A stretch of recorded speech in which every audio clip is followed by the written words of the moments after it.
posibilidad ng tagumpay o kabiguan, ng ligaya o lungkot. Kaya marapat lamang na tanggapin si Jesus bilang tagapagligtas at Panginoon.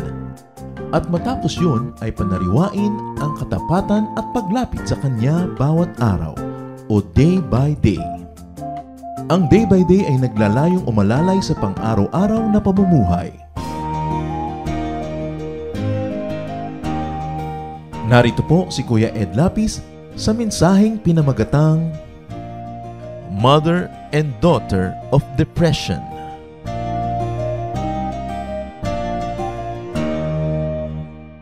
Maraming nag-aakala at nagsasabing may bago daw usong sakit ngayon, ang tawag depression. Pero dati na yon, iba-iba lang ang tawag. Minsan sinasabi nila masyado akong balisa, inip, nalulungkot, natatakot, ninenervyos. Mga senyales ng isang depression. What is depression? It's a mental disorder that is sometimes expressed by an all-encompassing low mood. Matamlay, malungkot, mababa ang pagtingin sa sarili, at walang interes sa anumang bagay na dati ay nakaka-interes. Walang interes sa pleasure, sa fun, anything that might make life nice. Many people are inflicted with depression, either on stretched periods of time o kaya paminsan-minsan lang na dumadalaw. Para tayo lalong makinabang sa buhay na ibinibigay sa atin ng Panginoon, unawain natin itong depression na nagpapahirap sa buhay ng marami. Ang pag-aaral natin, pinamagatan natin, Mother and Daughter of Depression. Ang ina at anak ng depression na ito. Tutunghayan natin ngayon bilang isang halimbawa ang buhay ng isang hari. The life of Saul, a very depressed and a very depressing king.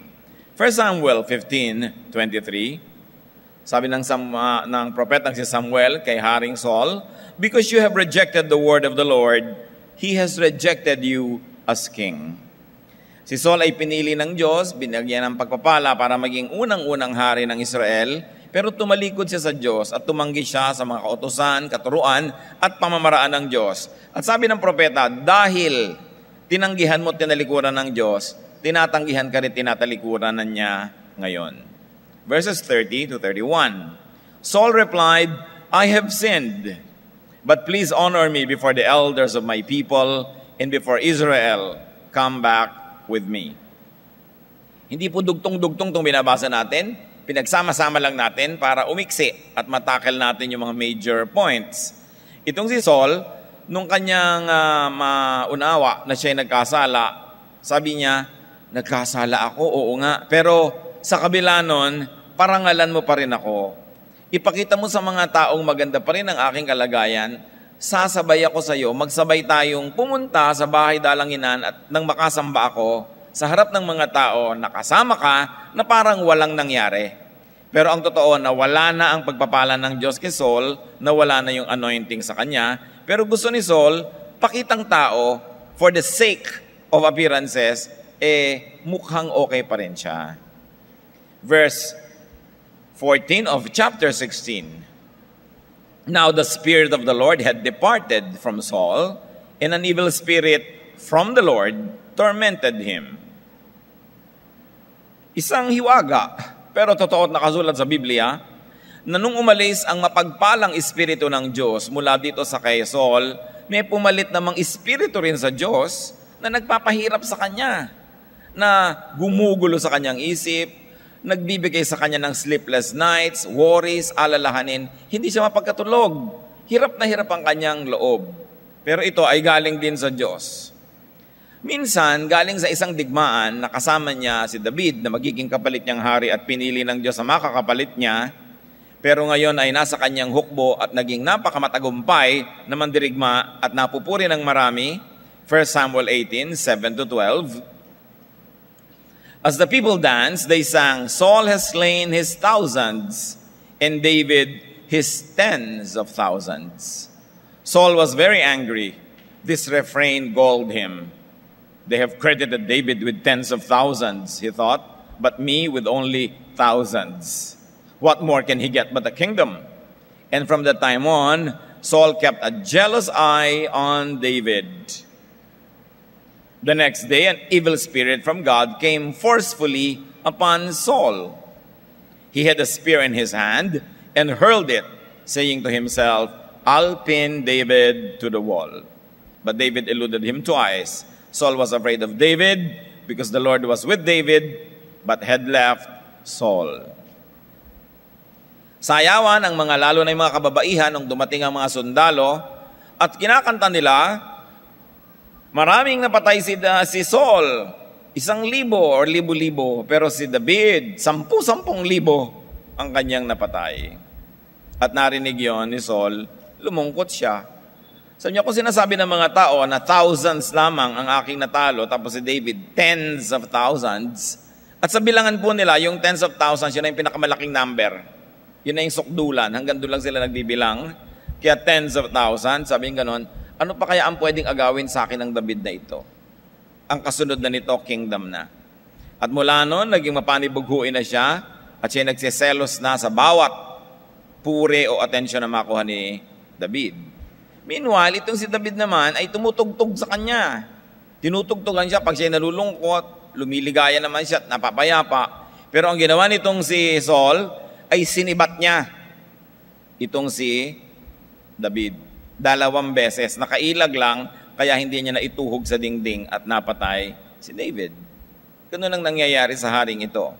1 Samuel 20, 30-33, na pinaiksi natin. Saul's anger flared up at Jonathan. He hurled his spear at him to kill him. Si Jonathan, na anak na lalaki ni Saul, na dapat sana ay tagapagmana ng korona, ay naging kaibigang matalik nitong si David, at mahal na mahal ni Jonathan si David, at alam yon nitong si Haring Saul, kaya pati yung anak niya ay sinibat din niya, hindi lang niya tinamaan. Ang feeling niya ay lahat na ay naagaw sa kanya, ang korona, ang karangalan, at ngayon pati yung loyalty ng kanyang anak. 1 Samuel 22:17, Then the king ordered the guards, turn and kill the priests of the Lord, because they too have sided with David. But the king's officials were not willing to raise a hand to strike the priests of the Lord. Nagkaroon na isang panahon na ang mga pare, yung mga priest ay kinupkop si David at ang kanyang mga tauhan. No, ang mga ito ay nagtatago, pinakain, tinulungan, at nabalitaan yun ni Saul. Ang utos niya sa kanyang mga sundalo, patayin pati yung mga priests. Hindi siya sinunod ng kanyang sariling hukbo.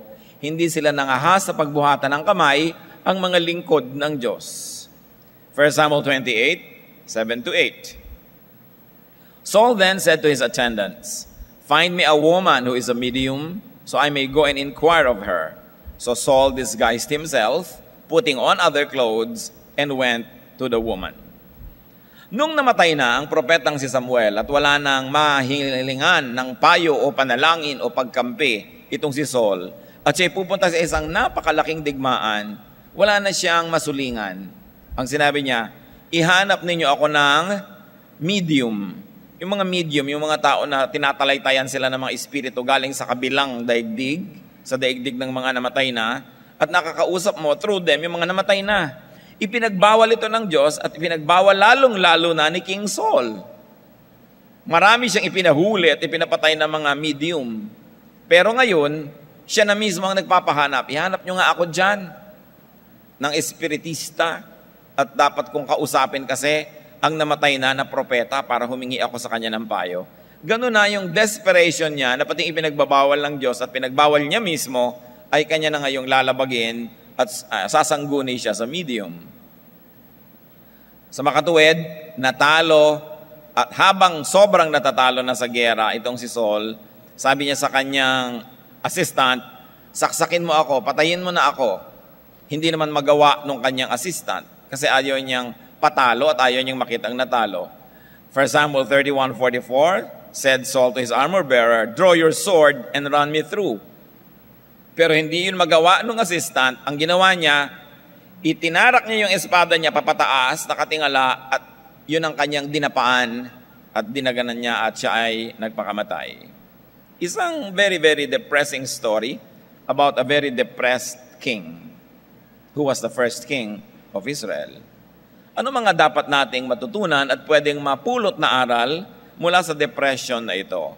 First of all, let's identify the mother or causes of Saul's depression. Ano ba ang pinagmulan ng kanyang depression o sobrang lungkot, pagkabagabag at pagkagulo? Wala kasi tayong exact na Tagalog word for this. Pero marami tayong words na nagsasabi ng mga description ng nararamdaman na isang depressed. Kasi hindi naman uso sa kultura natin yung napagdede-depress. Kaya wala tayong salita dyan. Nitong mga huling panahon na lang yan, dumapo sa atin, nakiuso na rin tayo sa mga ganitong uri ng sakit ng isip. First of all, the mother of Saul's depression was his rejection of God's word. Malinaw ang utos ng Diyos, malinaw ang salita ng Diyos, buong linaw din niyang sinuway, nagsimula ang kanyang depression. Siya ang naunang tumalikod sa Diyos. Dahil nung tumalikod siya, tinalikuran din siya. God's rejection of him is the second reason. Saul rejected God, God rejected him.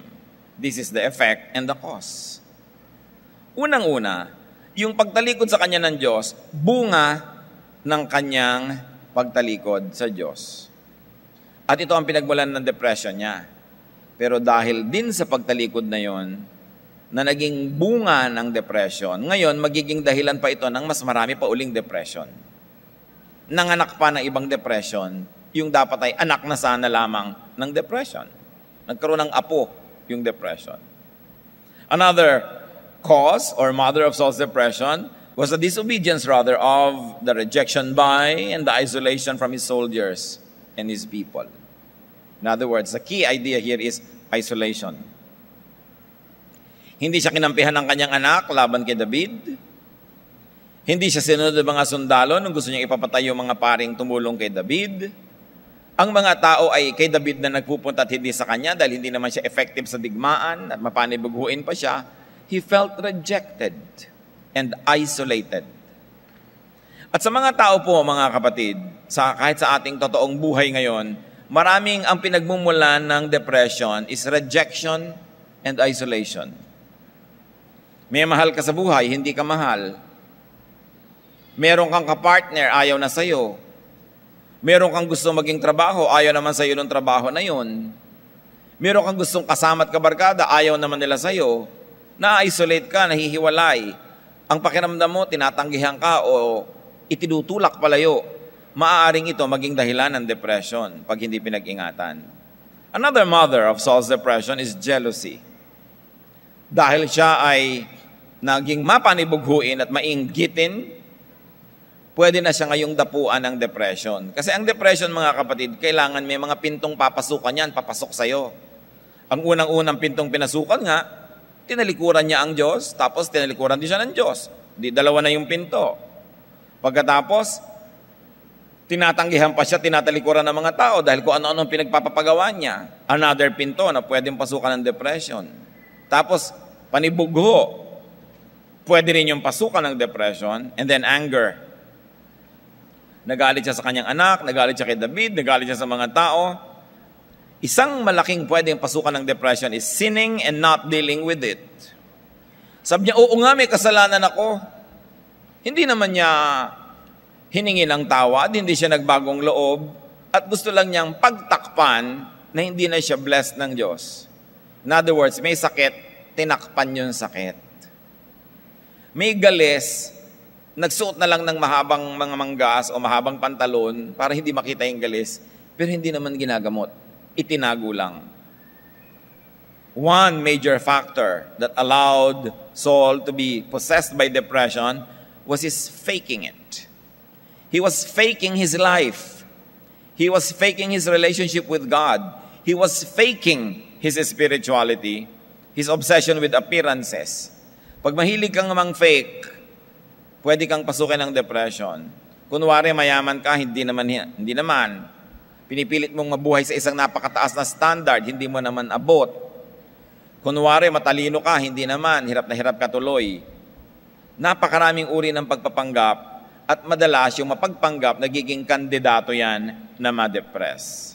Denial of reality, especially problems, inability to accept and adjust to a bad situation. Yung talagang nag-fail ka halimbawa sa pag-aaral, huwag mo nang sisihin kung sino-sino. Sabihin mo, nag-fail ako kasi hindi ako nag-aaral, kasi kinapos ako ng panahon, kasi pinabayaan ko. Mas madali mong matatanggap ang katotohanan at mas madali ka makaka-recover kaysa sabihin mo, baliwala naman talaga sa akin yung pag-aaral eh. Denial, samantalang nag-aaral ka, hindi ka lang pumasa, tapos sasabihin mo ngayon, baliwala. Pagka may trabaho kang nawala, sabihin mo, baliwala naman talaga sa akin yung trabaho na yan. Pag may lumayas na tao sa buhay mo, sabihin mo, okay lang naman, hindi ko naman talaga gusto yung tao. Denial. Ang taong lagi nagpapanggap, nahahati ang kanyang isip, nahahati ang kanyang puso sa totoo at hindi totoo. At pag lagi kang hati at madalas kang hati, magkakasakit ang isip mo. Mahahati rin. Kaya maraming mga tao kuminsan, akala natin napoposes, boses bata, nagboboses bata, kuminsan nagboboses malaking mama, nagboboses akala natin maligno, ay may masamang espiritu. Tinatawag yun ng mga psychiatrists na schizophrenia. Minsan nagdo-double personality. Kasi yung personalidad na inilalabas at inihaharap niya sa tao, hindi yun ang totoong siya. May iba pang totoo na nakakubli at pigil na pigil. Halimbawa, isang babaeng kunwari ang hin-hin-hin-hin.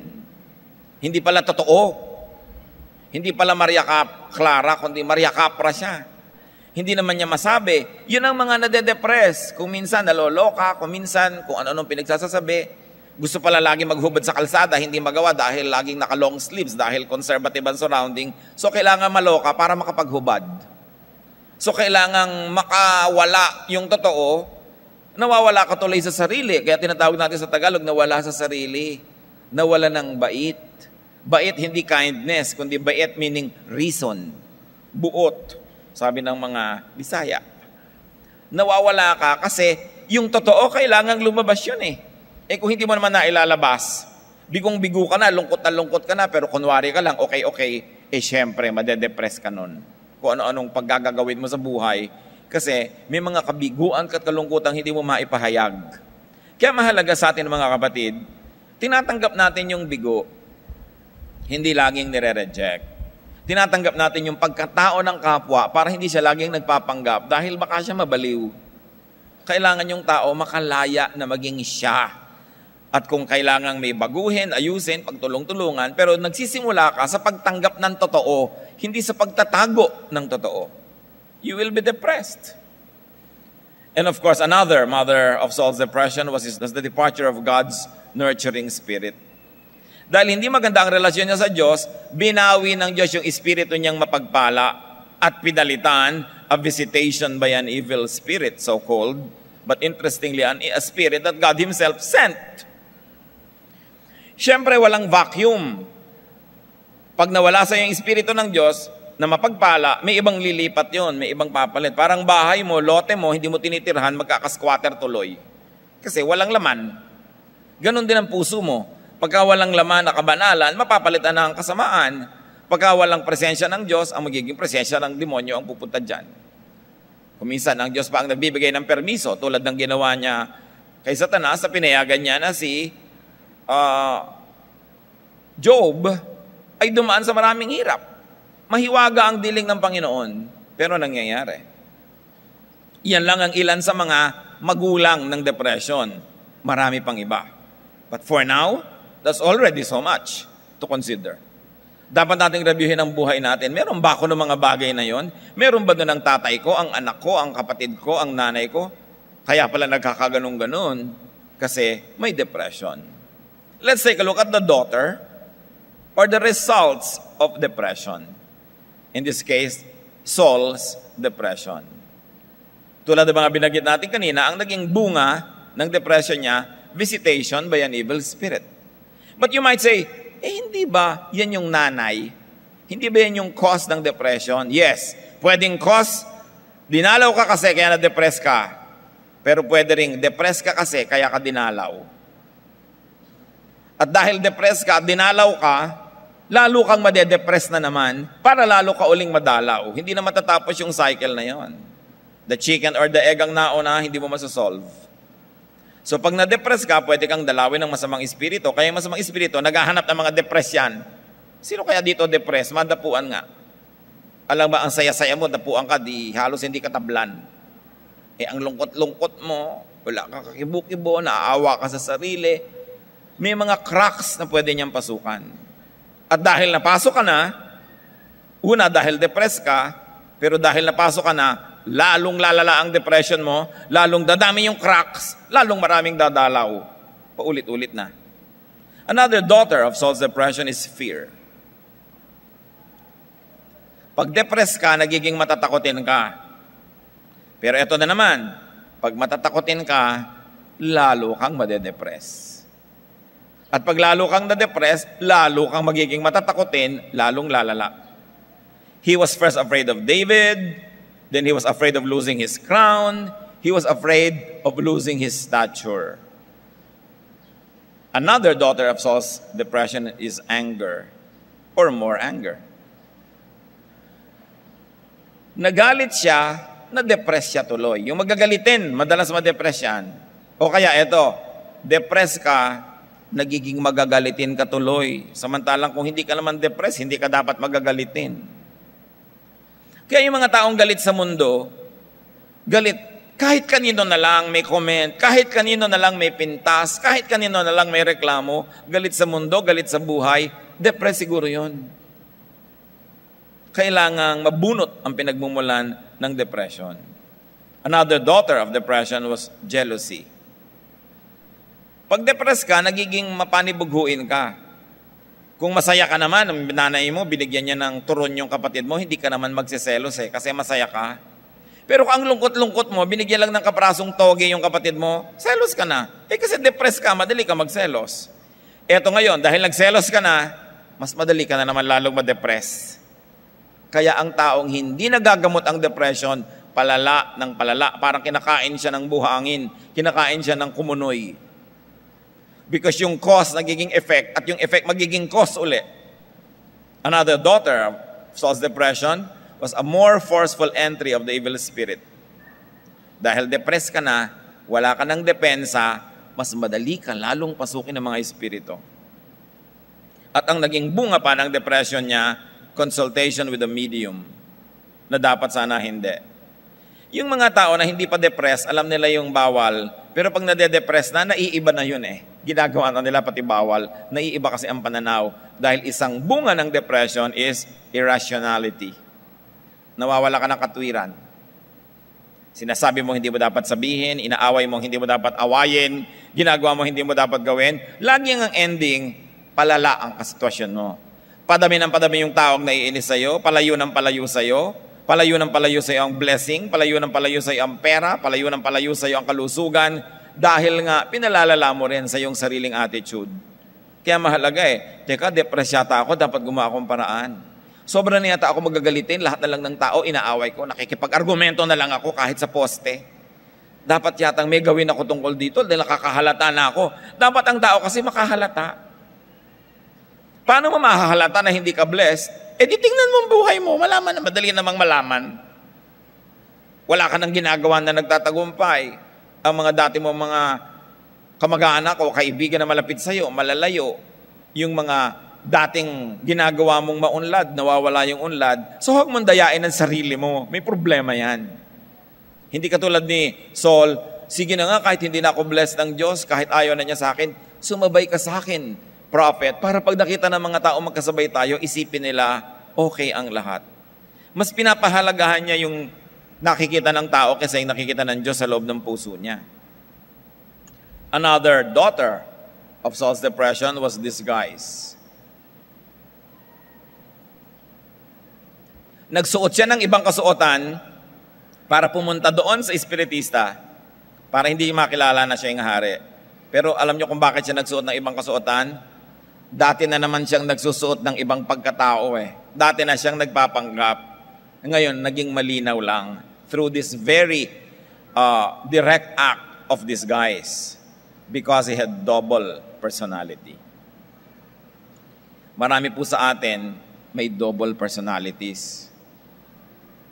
Kasi hindi natin mailabas yung totoo sa takot na tayo ay mapintasan, sa takot na tayo ay hindi tanggapin, sa takot na tayo ay palayasin, itakwil, nagpapanggap ka. Kaya isa sa mga pinakamalalalim, pinakamagagandang regalong pwede natin ibigay sa kapwa, lalo sa kapamilya, anak, kapatid, pinsan, nanay, magulang, whatever, yung pagtanggap sa kanila kung ano talaga sila. Para hindi sila kailangang mapuwersang magpanggap at pagkatapos dumating pa sa maging katulad nitong si Saul. Another daughter of Saul's depression was his murderous spirit. Ilang ulit niyang gustong patayin ang sarili niyang anak at pati si David na napaka-galing na general ng kanyang sariling army. But the ultimate daughter of depression is suicide. Pagkitil sa sariling buhay, pagpapakamatay, yan ang pinakasukdulan na inaabot ng isang depressed person na hindi nagagamot, na hindi nadadala sa tamang pagdalhan. Yung pag nakakakita ka ng senyales sa isang depressed yata siya, ipagamot natin. Anong depressed? Anong akala mo sa anak ko? Depressed? Anong akala mo sa nanay ko? Depressed? Magagalit pa sa'yo. Gusto mo ngang ipagamot para huwag lumala. So, tatakpan nila. Sugat na bulok, sugat na may nana, tatakpan mo ng band-aid. Anong mangyayari doon? Lalong mabubulok. Hindi gagaling. Para gumaling yan, tanggalin mo yung takip, langgasin mo, linisin mo, masakit, mahapde. Pero yun lang ang paraan para gumaling. Hindi pagpapanggap. Kuminsan, tulad natin, galit tayo sa doktor, galit tayo sa nurse, kasi nasasaktan tayo pag nagmi-minister sila. Anong gusto mo? Masahista. Para hindi niya galawin yung sugat mo. Huwag mo akong galawin dyan, masakit yan. Opo, sir. Diba? Ano pong ilalagay ko dito? Lotion, oil, whatever. Yun ang gusto natin, yung inuutusan natin yung magpapagaling sa atin. Paano tayo gagaling nun? Nagagalit ka sa dentista dahil masasaktan ka. Kasi wala naman pong paggaling na hindi nagsisimula sa masaktan ka muna. Kahit sa espiritu. So, kapatid siyempre ng suicide, self-destruction.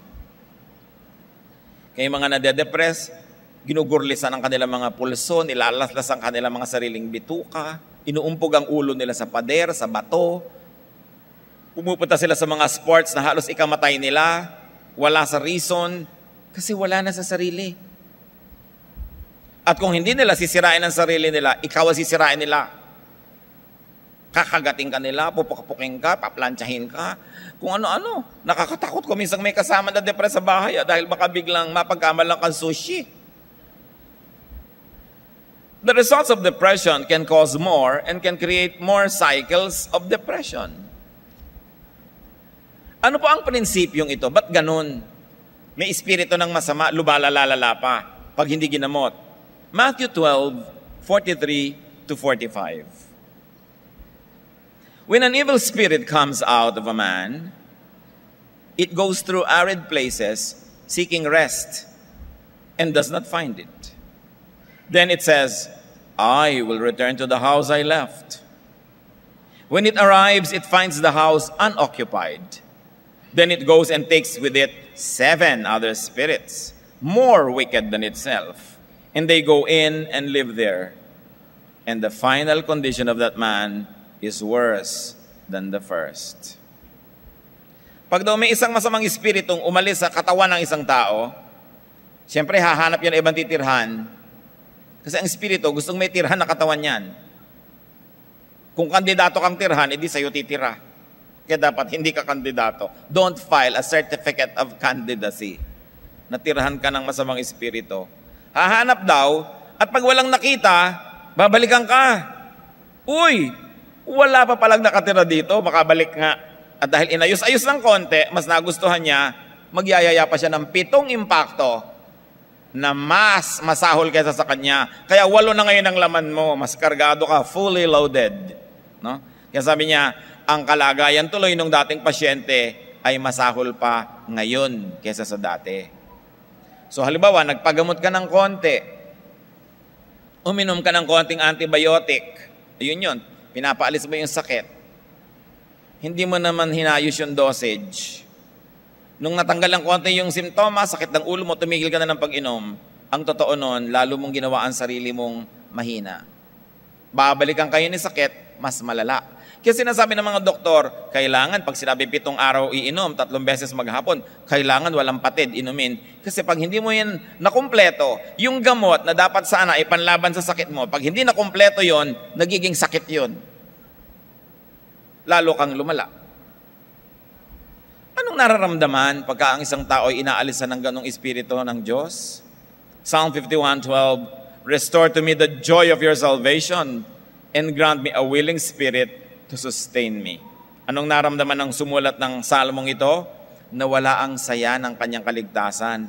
Na dati nararamdaman naman niya, dati alam niya ang relasyon niya sa Diyos, pero nawala. Alam niyang may nawala.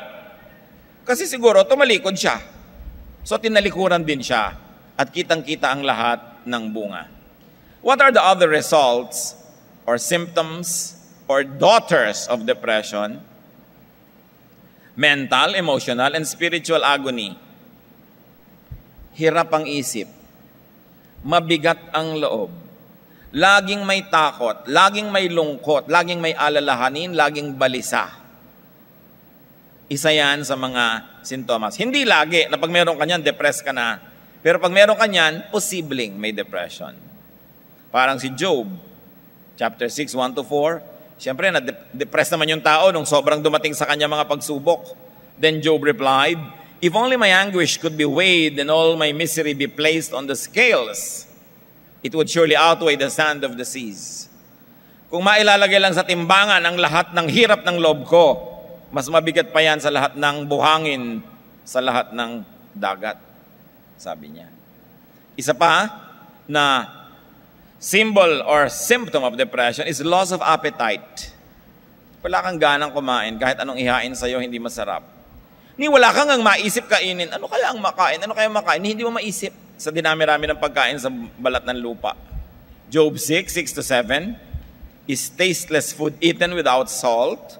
Or is there flavor in the white of an egg? I refuse to touch it. Such food makes me ill. Symbol lang yun. Ibig sabihin, ayokong kumain basta. Terrible and abnormal sleeplessness. Yung hindi ka mapagkatulog, dapat sana tulog ka na, napagod ka na, dapat antokin ka na, hindi ka pa inaantok. Possible yan na isang babala na mayroong depression. Kasi syempre, normal ang tao, antokin at matulog. Ngayon, hindi ka inaantok, hindi ka natutulog. Merong pinagmumulan yan na dapat bunutin para ka mapagkatulog.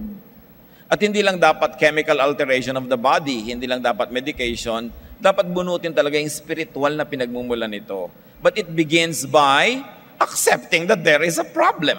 When you deny it, it cannot be solved. Isa pa pong bunga ng depression is self-destructive thoughts. Anything na nakakasira sa sarili, it goes against nature. Because we were wired, designed by God to protect ourselves. Kaya kahit nga bigla ka nakahipo ng mainit na plancha, hindi mo na kailangang isipin, ay mainit yata, tatanggalin kong kamay ko, tsaka mo palang tatanggalin. Hindi. Nag-iisip na mag-isa yung daliri mong umalis doon dahil mapapaso siya. Hindi likas sa tao na gusto niyang masira ang kanyang sarili at katawan. Ang likas, we like to protect it. So pag hindi mo na ngayon tinapagtanggol ang sarili mo, hindi mo na iniingatan, inilalagay mo pa sa panganib, it is a possible sign of depression. One very, very clear sign of depression is constant and nagging thoughts of death. Yung wala ka nalang iniisip kundi kamatayan at may kasamang takot. Sa bagay, sino ba naman hindi natatakot dyan? Hindi mo kasi alam kung ano yung mga detalye ng mangyayari. Pero meron naman na napakaganda ng relasyon sa Diyos na pinananabikan pa nga nila yon kung hindi na talaga maiiwasan. Job 6, 8-9, "Oh, that I might have my request, that God would grant what I hope for, that God would be willing to crush me, to let loose His hand and cut me off." Sa sobrang hirap ng dinanas ni Job na depressed na, mas ginugusto pa niyang mamatay. How can we avoid depression? Paano ba naiiwasan ma-depress? Paano ba naiiwasan na dapuan ng salot na yan? Unang-una, stick close to God. Higpitan ang kapit sa Diyos. Lalong dumikit. Kung sumusunod ka, hindi 1 kilometer away, dumikit ka. So His anointing and nourishing spirit won't depart. Mawala na lahat sa'yo, huwag lang yung pabor at kaluguran ng Diyos. Kasi pag nalulugod sa iyo ang Diyos, ano man ang gawin ng buong sanlibutan sa iyo, baliwala. Pero ano man ang gawin mo, pag hindi nalulugod sa iyo ang Diyos, walang mangyayari. lahat ng hihipuin mo mabibigo. Lahat ng gagawin mo hindi aasenso. Kailangan una, stick close to God. And I don't mean be religious, be a deacon, be an elder, be a pastor, be anything. No, personal. Stick close to God. James 4:8, come near to God, and He will come near to you. Lumapit ka sa Diyos, lalapit siya sa iyo. Sa Malakay, sabi niya, return to me, and I will return to you. Kung meron tayong dati ng estado ng espiritu at emosyon na mas masaya, mas mataas, mas tahimik, mas payapa, mas maunlad, at gusto nating balikan yon, meron tayong dapat unahin, makipagbalikan muna tayo sa Diyos. At sabi niya, pag bumalik ka sa akin, babalik din ako sa iyo. Siyempre, kasama, babalik ang pagpapala. Kung ikaw naman, kapatid, ay nasa Panginoon and you want to avoid depression, stay connected with God and especially with people who give you balance. Nakita niyo si Saul? Una, nalagot ang relasyon niya sa Diyos. Pangalawa, nalagot ang relasyon niya sa mga tao.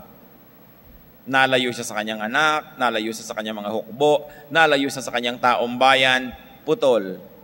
Isa sa mga pinaka-nagbabalik ng sigla ng ating espiritu yung may mga taong mahahalaga sa buhay natin na malapit sa atin. Malapit ang loob at malapit din yung katawan. Nandyan sila. Company is one of the best medicines against depression. But then again, how will you have company if you are not companionable? Paano ka makikinabang sa magandang pakikipagmabutihan sa kapwa kung walang gustong makipagmabutihan sa'yo dahil nga sa ugali mo? Dahil sa iyong mga pakitungo, dahil sa iyong mga kostumbre, paano ka makikinabang sa blessing ng kapwa? Yung kapwa, ayaw nilang lumapit sa iyo. Kaya dapat mag-isip-isip. Hebrews 10:25, let us not give up meeting together, but let us encourage one another. Huwag na huwag daw na isusuko ang pakikipagkapwa. Laging magsikap na makipagmabutihan. Hindi ka lang nakikihalubilo, hindi ka lang nakikisama, kundi ikay nakikipagmabutihan, nakikisangkot, nakikiisa sa kahit konti lang, kahit hindi marami. Pero mga taong nakapagbibigay sa iyo ng balanse, nakapagtuturo, nakapagpapaligaya sa iyo. But of course, you've got to deserve that company. You deserve it before you desire. Napakalaking kalugihan sa atin na hindi tayo namiministera ng mga gifted people. Hindi tayo napagsasabihan, hindi tayo na ipapanalangin, hindi tayo na isasama. Napakalaking kawalan yun. Because we were created by God to interact with other people.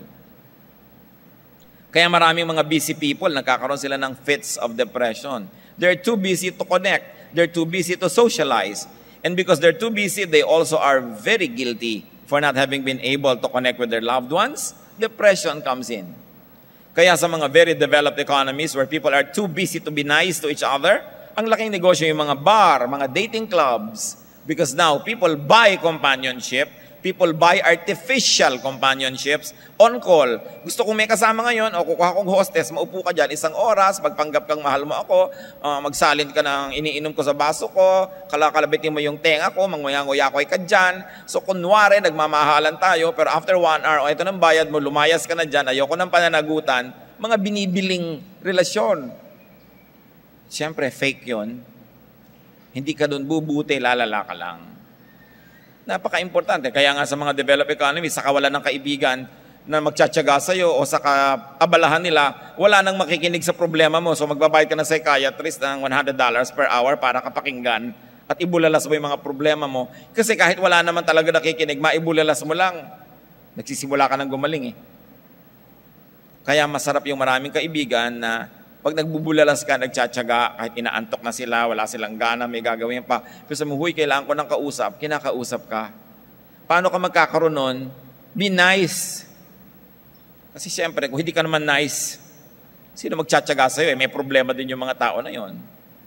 How do you avoid depression? Do not harbor and get rid of persistent negative thoughts.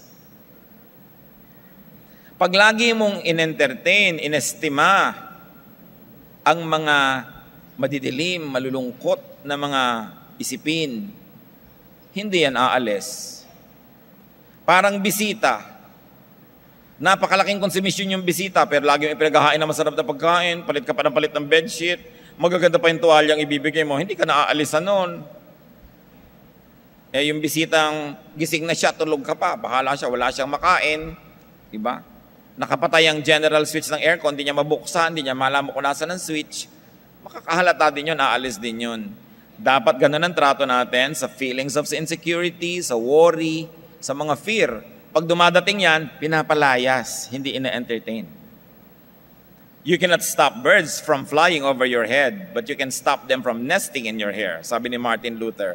Ganon din yun. You cannot stop negative thoughts from crossing your mind, but you can stop them from staying there. Kung naiinggit ka sa isang kaibigan mo, bigla mo nakitang ang ganda-ganda niya, mas maganda sa'yo, naiinggit ka, palayasin mo agad yung inggit. Huwag mong patagalin.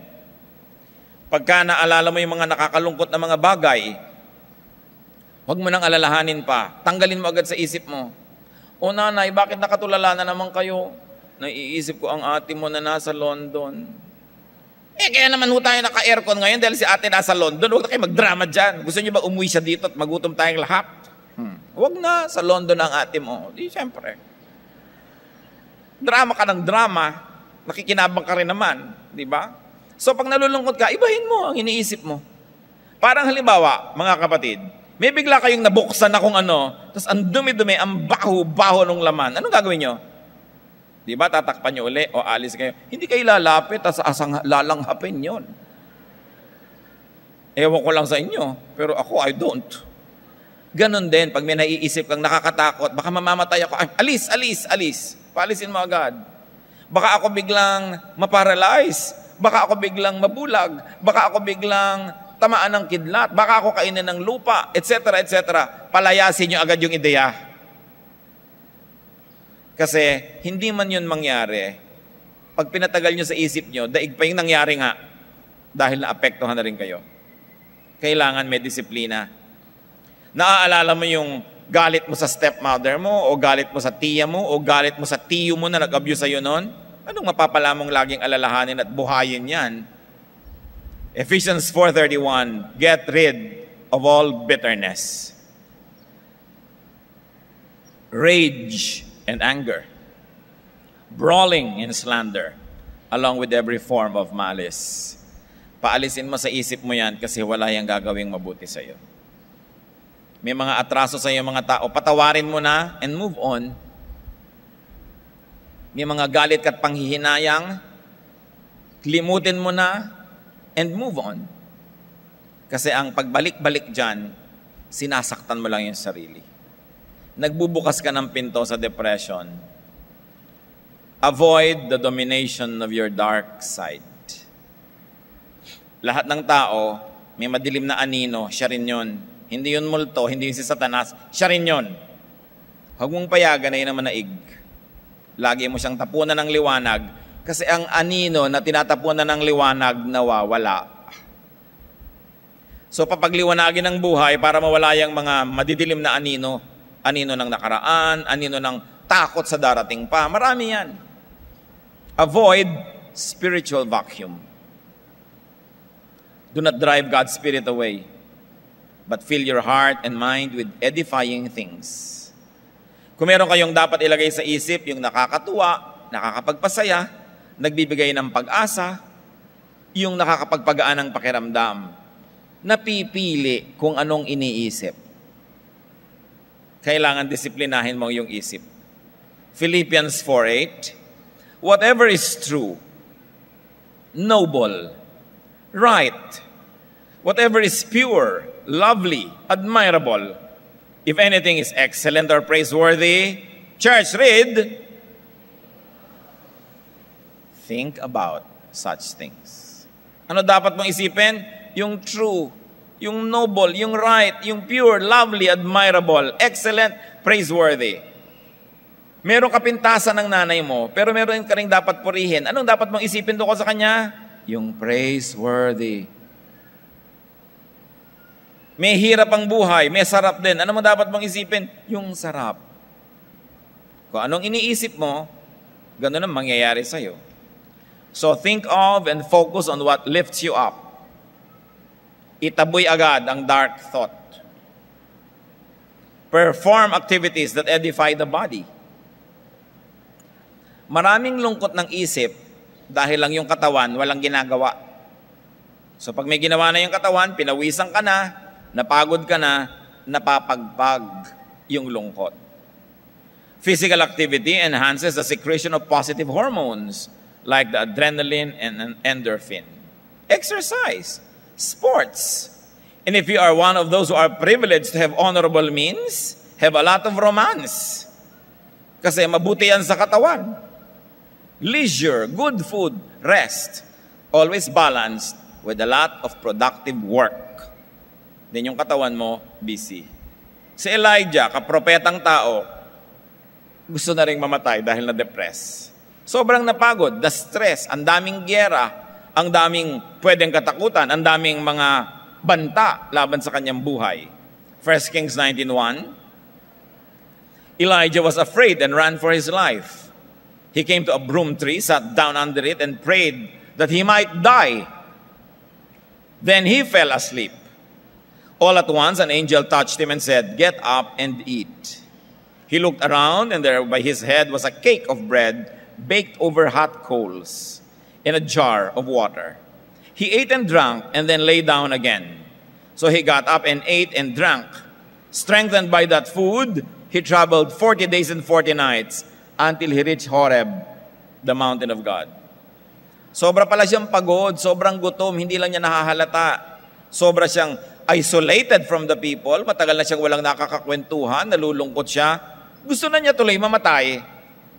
Nung nakatulog, pinakain ng konting tinapay at pinainom, bumalik ang sigla.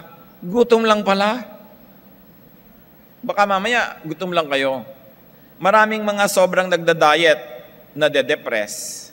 Nagtataka, okay, lumiliit nga ang bewang ko pero lumulungkot naman ako.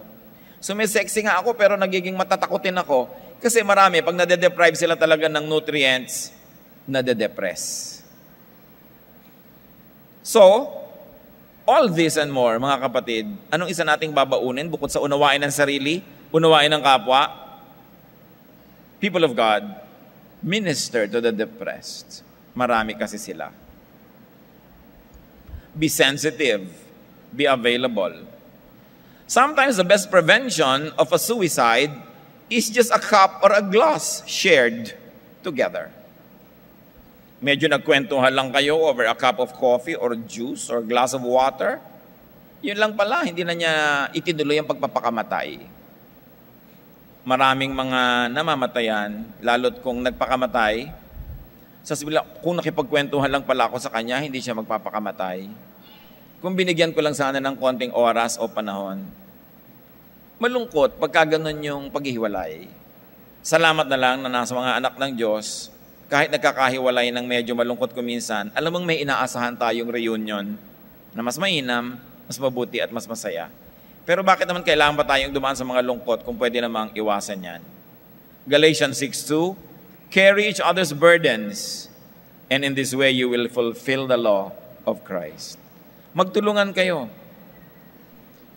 Baka mamaya sa sarili niyong pamilya may depressed, hindi niyo nahahalata. Kung kailan lang nagbigti, tsaka mo masasabing, ay, kaya pala walang imik, kaya pala matamlay, kaya pala ganun. Be sensitive to people around you. You could be used by God to heal somebody who is depressed. At kung minsan kailangan ng professional help, dalhin sa mga professionally trained to take care of depressed people. But in any case, help bring people out of depression. And help bring people's loved ones out of depression. But you must begin with yourself. Drive out your own depression demons. Kung anong nagpapalungkot sa inyo, nagbibigay ng alalahanin, takot, itaboy nyo. Huwag laging isipin. Kung minsan pag may edad na yung tao, walang usapan kundi sakit. Sa simula daw yung mga tao, pataasan ng grade, pag bata pa. Pag nagkatrabaho, palakihan ng sweldo. Pagtanda, paramihan ng gamot. Paramihan ng sakit, pataasan ng presyon, pahabaan ng puyat. Kung bakit ipinagmamalaking hindi mo ako nakatulog kahit isang pikit, ano naman pa ng nakakatawa doon. Sabi ka ng sabi, paulit-ulit ka, kaya hindi ka na tuloy lalo makatulog. Kailangan siyempre yung sarili mo, psychologizing mo rin yan eh. Kailangan gumawa ka ng paraan. But you might say, hindi kasi ikaw. Bueno, di huwag ka makinig. Kaya nga nagkakaganyan-ganyan, matigas ang ulo ng mga tao eh. Ephesians 4:27, do not give the devil a foothold. Huwag mong hahayaan makalanding kahit isang daliri. Kasi mamaya isang buong paanan niya, mamaya buong buo na nakapaglanding siya. Avoid depressing thoughts. Avoid depressing music, depressing movies, mga depressing na kwentuhan. Pag may darating sa akin, Pastor, talaga po bang matutunaw na ang mundo dahil sa global warming? Umalis ka sa harapan ko. Naghahalo-halo ako dito. Ang iniisip ko, natutunaw na ang aking yelo. Anong magagawa ko dyan sa matutunaw na mga glaciers? Kasi maraming tao naghihilig, lalo yung papasok sa iyo ng, ay, ang tataasan naman ng mga bilihin. Ano? Ayoko ng mga topic na yan. Kasi mula nung pinanganak ako, yan ang pinag-uusapan lahat mga tiyak ko. Hindi naman tumigil ng katataas. Buhay pa rin tayo lahat. Tumataas din naman yung kita eh. Di ba? Nung araw nga, 120 pesos a month lang. Pag ang lagi niyong inisip yung nakaka-depress, madadepress kayo. Ang hirap ng buhay ngayon, mabuti pa nung araw. Di yun totoo. Dali-dali na ngayon, may laser surgery. Nung araw nga, abscess lang, namamatay ka. Diba? Nakatapa ka lang ng pako, namatay ka. Dahil sabi ng mga tao, ay, minalas. Na-paralyze ka, ay, nahipa na masamang hangin. Anong sasabihin yung mas mabuti nung araw? Pabuti ng pabuti ang buhay. Dahil ang tao, mas rumurunong at ang karunungan ay galing sa Diyos. There's a bright future because God is in control. Kaya nagpapadala sa mga CNN. Mga relihiyon din naman kasi wala nalang ipinanakot kundi ang pagwawakas ng mundo. 2,000 taon nang inaabangan niya ang pagwawakas ng mundo. No? Huwag mong problemahin kung magwawakas din, nagwakas. Ang mahalaga, nag-enjoy ka bago magwakas. Nakapaglingkod ka sa Diyos, namuhay ka ng tama. Ba't mo pa problemahin yung wakas-wakas? May pumutok lang na isang bulkan doon sa North Pole. Natatakot ka na, baka magsabay-sabay ang 70 bulkan sa planeta. Matakot ka mat hindi, kung magsasabay-sabay yun, wala ka namang magagawa. Huwag mo nalang sayangin ang bawat sandaling wala pang pumuputok. Mabuhay ka, magmahal ka, makipagmahalan ka, at pag pumutok, meet your Creator. Anong problema mo doon? Sabi sa 1 Peter 5:8-9, be self-controlled and alert. Your enemy, the devil, prowls around like a roaring lion looking for someone to devour. Resist him, standing firm in the faith. Kung medyo to-twist natin to, be self-controlled and alert. The demon of depression is watching kung kailan siya makakasalisi sa'yo. Huwag mo siyang bigyan ng pagkakataon. Iwasan, itaboy. Then ask yourself, Psalm 42 verse 5, why are you downcast, O my soul? Why so disturbed within me? Put your hope in God, for I will yet praise Him, my Savior and my God. So pag nalulungkot ka dyan, nagdadramang bukid ka, teka, bakit ka ba nalulungkot? Ba't ka nagugulo? Magtiwala ka sa Diyos. Purihin mo siya, at huwag yan ang asikasuhin mo yung mga lungkot-lungkot mo, dahil walang gagawin niyang mabuti. Do not invite, instead drive away, and avoid the mother and daughter of depression. Pag nasa salubong nyo na sa kalye ang mag-inang ito, sabi nyo, ay, ang mag-inang depression, iwasan nyo, itaboy nyo. Huwag nyong yayain sa bahay nyo dahil sisirain lang kayo niyan.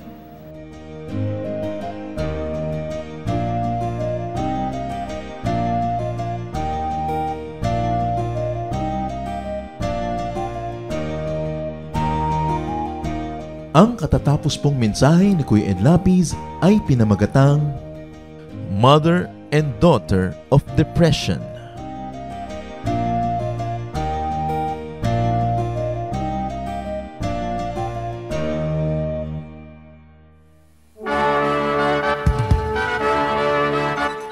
Halina't sama-samang sumamba at magdiwang sa Day by Day Jesus Celebration kasama si Kuya Ed Lapiz. Bulwagan ng Panginoon, PICC, one Sunday a month, Philippine International Convention Center, Rojas Boulevard, Pasay City. All other Sundays sa mga day-by-day mini-bulwagan ang pagtitipon. Para sa buwan ng Oktubre, gaganipin ito sa October 6, 2024. 8 a.m. ang First Jesus Celebration, 10 a.m. naman ang Second Jesus Celebration. Para sa iba pang detalye, bisitahin ang ating official Facebook page, Day by Day Friends.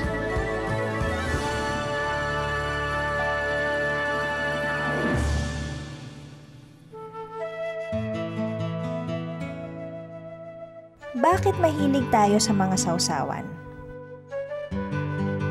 Tayong mga Pilipino, basta mayroong creative process, sama-sama, lahat may participation. Cooking is a creative process. Sa atin, hindi natatapos yan sa kitchen. Yung kakain, sasali pa.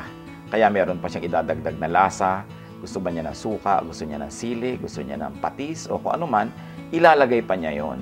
Sa Western table, yung chef pag nagluto, naiinsulto siya pag nagdagdag ka ng salt o pepper, lalo ketchup.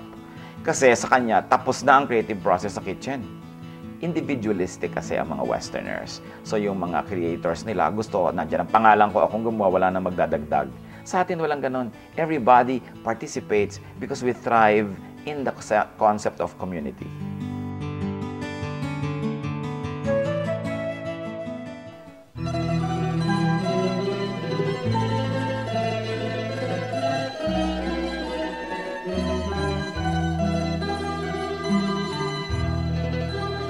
O Diyos, kayo'y aming pupurihin.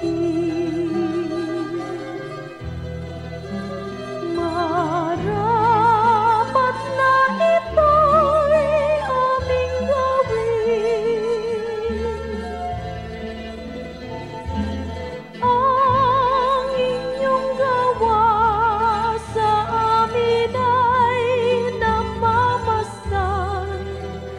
Tunay na dapat kang papurihan.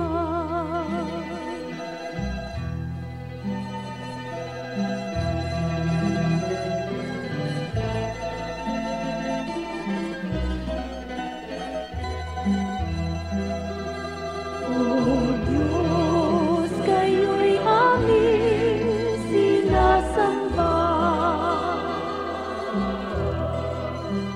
Tunay na Diyos kayo't walang iba.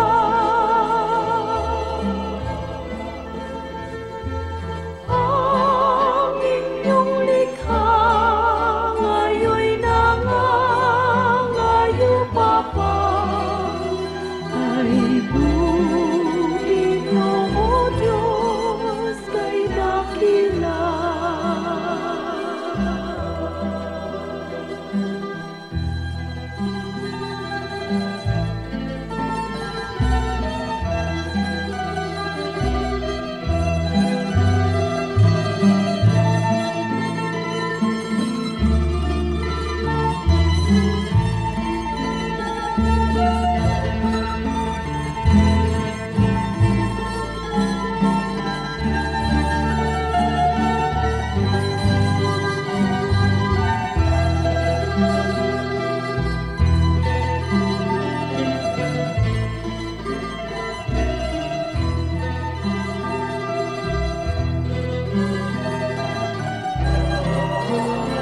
O Diyos, kayo'y aming aawitan. Nang awit na sa puso'y sumirang. Awit ng pagpuri at awit ng paggalang. Sa inyo ay aming